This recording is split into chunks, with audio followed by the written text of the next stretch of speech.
Hello everyone and welcome to your WWE RAW review for July 27, 2015. The build-up for SummerSlam, which is now going to be a 4-hour show, is underway.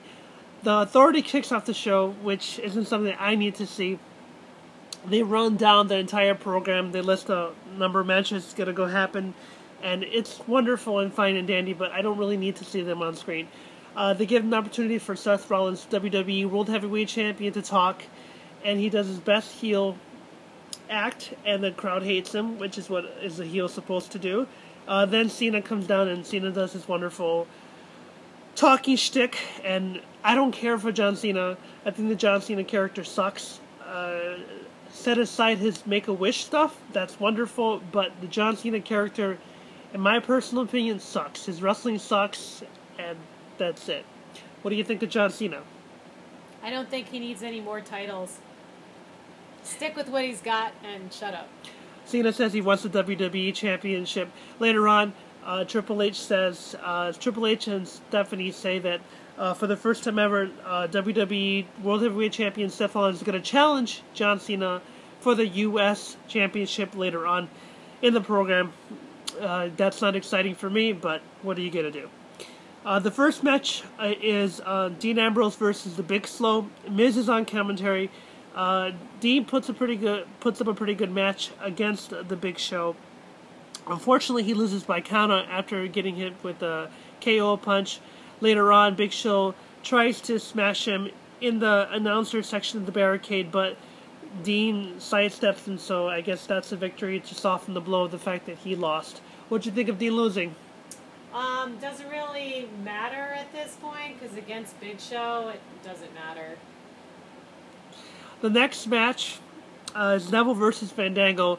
I don't really understand why they turn Fandango face. They're going to face him, face Neville. So in other words, this is the new bathroom break match, because the Divas actually can wrestle now. So let's move on to the next match. Neville wins. Stardust cuts a promo on screen. They're going to do a Stardust match or some sort of interaction at SummerSlam with Stephen Amell. Next we have a Paige, Charlotte, Becky segment backstage, and then Team Bad comes in. They bicker back and forth. I didn't need to see this. It wasn't that important. But again, I guess any screen time for the Divas is good. The third match on the Raw is Sasha Banks versus Paige. There's a great Sasha promo before the match. Fantastic match. And Paige dives on the top rope after a commercial break. And it's really good to have them on screen. Sasha beats Paige, makes her tap out to the bag statement, and it's great to see them featured. What did you think of the Divas match? It's good to see Divas actually wrestle and not be just like a bras and panty match. Do you think that the only reason they're getting on-screen time is because of the show Total Divas? No, they're getting on-screen time because they actually have people that can wrestle. Okay. Backstage, they have a segment between Renee and Seth.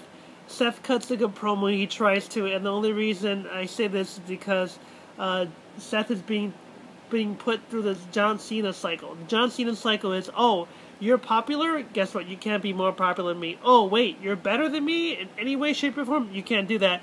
Vince has got to make sure and adjust the whole scenario. The platform is just set for John Cena to be the #1 guy, period. They can't cut into the t-shirt sales. They can't cut into the t-shirt sales, even if there's a possibility of them being able to have different varieties. Why not make different parts of the t-shirt sales where one person sells other t-shirts. There's other t-shirts. There's other superstars. You're never going to give Roman Reigns that chance if you don't give him a chance. The next part of the show, they have Rusev and Summer Rae in the ring. Rusev is giving her a bunch of presents. He gives her a dog. Name is Dog Ziggler, which I don't find very funny. He gives her a fish. And he says the fish is cold. So the fish's name is Lana. Lana comes out and kicks Summer Rae in the butt. Yes, she kicks her in the butt, literally in the butt. And then she slaps Rusev and then walks out of the ring. Horrible segment. I'm so sick of them being broken up. I wish they'd make up somehow, or just maybe stop having the segment on TV. I don't know. What'd you think of the whole Rusev Lana thing? Another bathroom break. Waste of time. Another bathroom break. After that, we have Undertaker Brock recap of last week, which is fantastic and all, but I saw it last week. Fourth match of the card for Raw would be Lucha Dragons versus Matadores, and primetime players are on commentary. Horrible match because the commentary, they're just talking over themselves. They're bickering about what their catchphrases are, and I don't know why it was necessary for them to put the primetime players on commentary. Yes, I find them amusing to a certain point, but the tag team division is also another bathroom break. I think my colleague here would agree. Yep, Divas are better. Divas are better. And Kalisto picks up the win for Lucha Dragons. Big deal.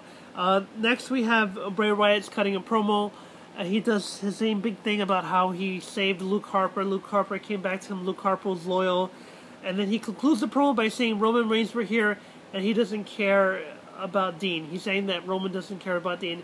I don't care about the whole Bray Wyatt thing. He's just it's just going to be getting fed to the idea of Roman Reigns, which would be great if Roman Reigns did have that charisma, but he doesn't. The fifth match is a Divas tag team match with Charlotte and Becky Lynch versus Nikki Bella and Alicia Fox. Decent tag team match. The commentary just sucks because they don't talk about anything but like garbage. They're just bickering back and forth.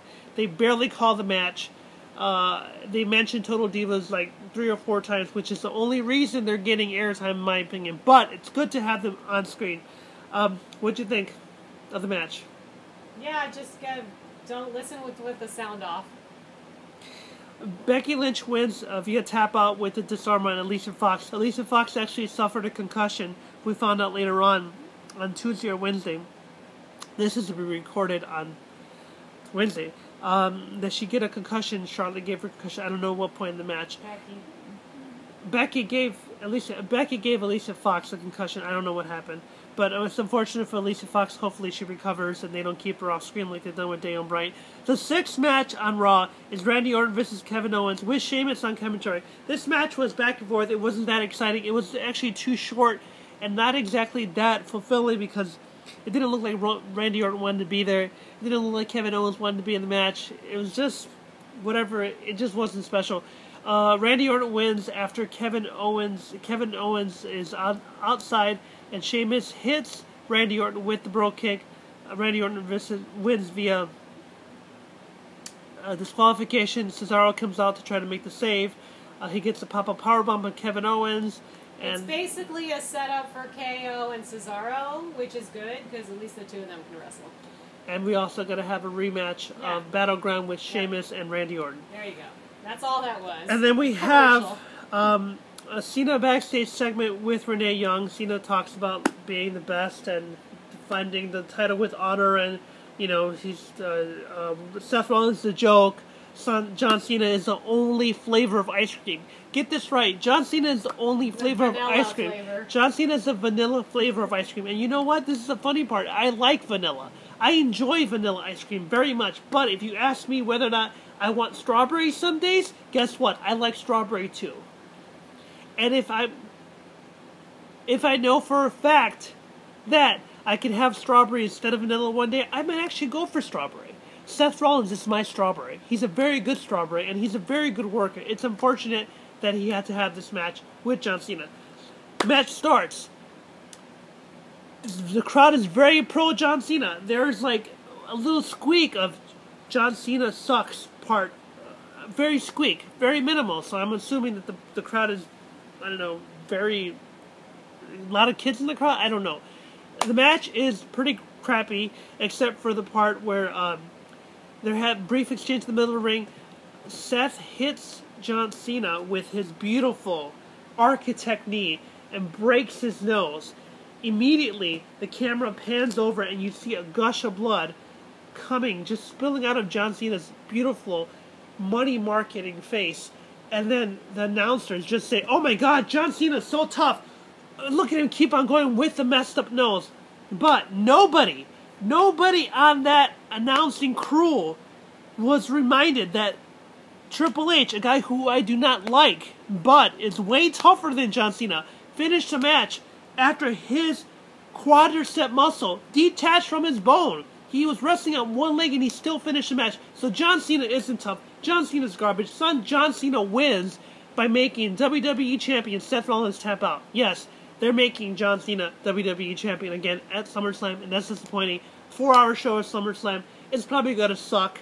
Who knows? Hopefully Brock Lesnar wins. I don't know what's going to happen. I give this WWE RAW 2 out of 5 stars. I hate John Cena character. Ew. Try 1. Well, what do you think? 1 for the broken nose. What about the Divas? The Divas get a star too. That's my opinion. Yeah, that's true. Okay, fine, 2. Give us more thoughts on John Cena quickly, because he sucks and he doesn't need any more titles, and they keep saying the title doesn't make the man makes the title, so then why does John Cena need more titles? And why does John Cena need 16 WWE World Heavyweight Championships? Why did you need to give him the championship so many times? If he was supposed to be this fantastic, wonderful, elite wrestler that you guys make him up to be, the sports entertainer that's supposed to be better than Hulk Hogan, he isn't, even though Hulk Hogan's a racist. Hulk Hogan's still a better entertainer. He's still a better performer. Even though Hulk Hogan had minimal moves, guess what? Hulk Hogan made you believe in his character. There was very few people out there that hated Hulk Hogan, with the exception of my colleague here, who actually despised Hulk Hogan. But let me ask her right now, do you hate Hulk Hogan more or John Cena? John Cena. Yeah. My colleague here was extremely happy when Seth Rollins broke John Cena's nose. He's like, good, I hope he stays off camera. I personally hope that if he takes time to recover for his health and his well-being, that's good too. Guess what? I won't miss him. Thank you so much for watching, everyone. Have a good one.